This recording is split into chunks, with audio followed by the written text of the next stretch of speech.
Mr. Vice Chairman, the Minister of Railways has given us some impressive figures regarding route mileage, the number of passenger trains that run every day, the number of goods trains that run every day, the number of millions of passengers who travel by train.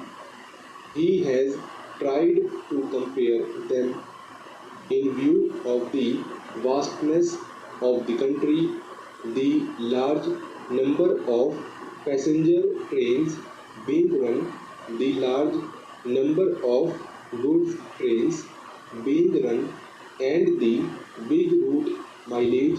He has tried to show that the number of accidents that have occurred is not quite alarming. I do not know what his idea was when he tried to compare the number of accidents against this background. Committees have been appointed when serious accidents took place to find out why such and such accident took place.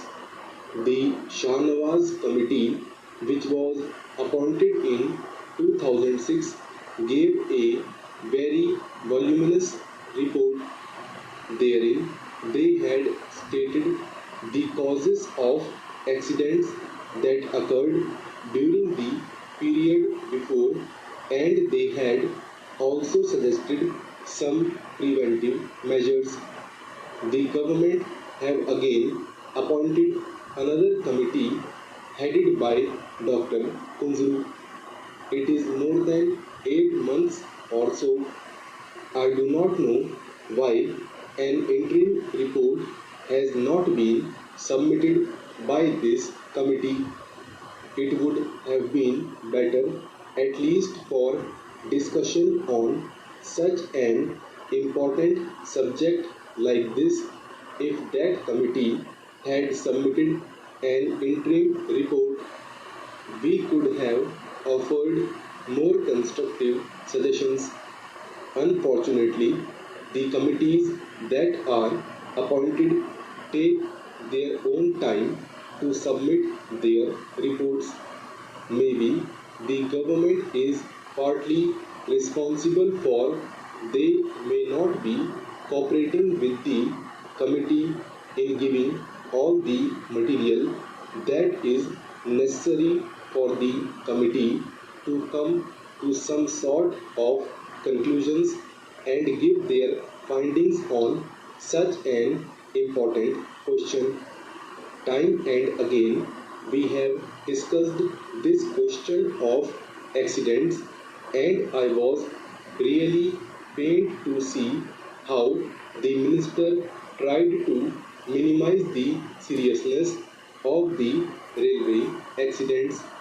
He also quoted in the other house the figures, the number of accidents that are taking place in other countries, particularly America and England.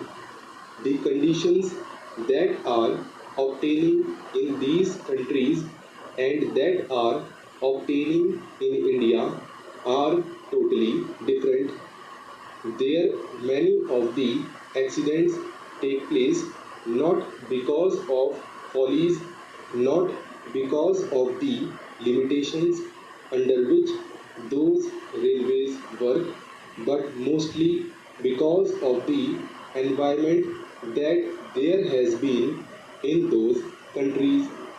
So he did not mention the figures here, but took refuge under the guise that our railways work much better than the railways work in other countries, and that the rate of accidents in India is much lower than the rate of accidents in America or England. Sir, by having this discussion,